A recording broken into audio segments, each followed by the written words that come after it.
Hi friends, అందరు ఎలా ఉన్నారు? బాగున్నారా? గుడ్ ఈవినింగ్, శుభ సాయంత్రం. టీ కాఫీ తాగేశారా లేదా? వెల్కమ్ టు లక్కీ పిల్ల క్రియేషన్ ఛానల్. స్వాగతం సుస్వాగతం. ఈరోజు అయితే మీకోసం మంచి చక్కటి టిప్పు తీసుకొని వచ్చేసాను.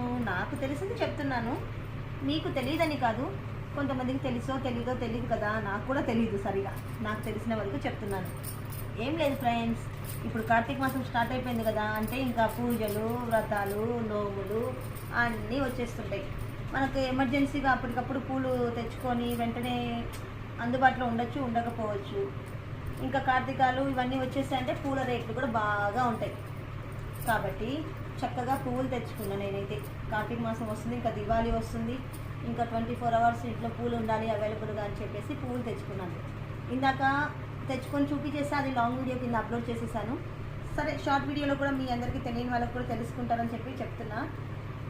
ఈ పూలు నేను ఇంట్లో చూసుకోలేదన్నమాట, ఉండిపోయాయి. ఒక 4-5 డేస్ అయిపోయింది తెచ్చి ఆల్మోస్ట్. అందుకే పువ్వులు ఇలా ఉన్నాయి. ఆల్మోస్ట్ మొత్తం నీళ్లు పట్టేస్తాయి బాగా. చూడండి, నీరు వచ్చేసింది. కవర్లో పెట్టేసి ఉంచే లోపలికి నీరు వచ్చేసింది. ఇట్లా నీరు వచ్చేసే లోపలికి పువ్వు ఏమవుతుందంటే 2వ రోజు 3వ రోజుకే ఆటోమేటిక్గా కుళ్ళిపోతుంది. మనకు ఇలా స్టోర్ చేసుకోవడం, నేను చెప్పిన విధంగా స్టోర్ చేసుకోవడం వల్ల 1 మంత్ అయినా కానీ పువ్వులు అనేవి చెక్కు చెదరకుండా ఉంటాయి. సో అందుకనే చెప్తున్నాను. ముందుగా ఒకటి ప్లాస్టిక్ గిన్నె తీసుకో. ప్లాస్టిక్ అయినా ఆల్మోస్ట్ ప్లాస్టిక్ ఉంటే నేను ఆల్మోస్ట్ ఏమైందంటే నాకు ప్లాస్టిక్ అన్నీ పెట్టేస్తాను, ఇంకా నాకు లేవు. అందుకే స్టీల్ తీసుకున్నా.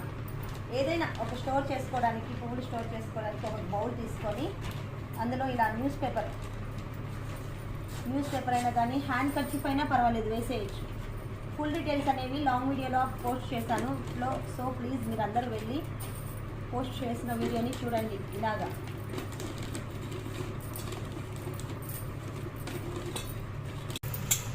ఇలాగా న్యూస్ పేపర్ పెట్టేసేయాలి. పెట్టేసి అందులో ఈ పువ్వులు అనేవి వేసేసుకోవాలి. ఇలా వేసుకోవడం వల్ల మనకు 1 మంత్ అయినా కానీ పువ్వు అనేది పాడవడం జరగదు. ఎప్పుడు చూసినా పూలు ఫ్రెష్గా అనిపిస్తాయి. అలాగే ఈ పువ్వుల రెక్కలు ఉన్నాయి కదా, ఈ రెక్కలు అనేటువంటివి నేను ముగ్గు పైన కానీ, కడపమాల దగ్గర కానీ, గుమ్మం దగ్గర, అలాగే మనం ఇప్పుడు ప్రమిదలు పెడతాం కదా, దీపాలు పెడతాం కదా, రోజు ఉదయం సాయంత్రము దీపాల దగ్గర పెట్టడానికి కూడా చాలా అందంగా కలర్ఫుల్గా కనిపిస్తాయి. ఇవి అనేవి నేను ఒక చిన్న బాక్స్లో స్టోర్ చేసి పెట్టుకుంటాను. వీటి గురించి కూడా నేను ఫుల్ వీడియోలో చేశాను. సో మీరందరూ వెళ్ళి చూడండి, సపోర్ట్ చేయండి. అందరికీ ముందుగా దివాళీ శుభాకాంక్షలు. అందరూ బాగుండాలి, అందులో నేను ఉండాలని కోరుకుంటున్నాను. ఓకేనా ఫ్రెండ్స్? లైక్ చేయండి, షేర్ చేయండి, కామెంట్ చేయండి. మీ అభిప్రాయాన్ని కామెంట్ సెక్షన్లో తెలియజేయడం మాత్రం మర్చిపోవద్దు ప్లీజ్ ఫ్రెండ్స్. ఇలా పెట్టేసేసుకోవాలి. ఇంకా మిగతా ప్రాసెస్ అంతా లాంగ్ వీడియోలో పెట్టాను. లాంగ్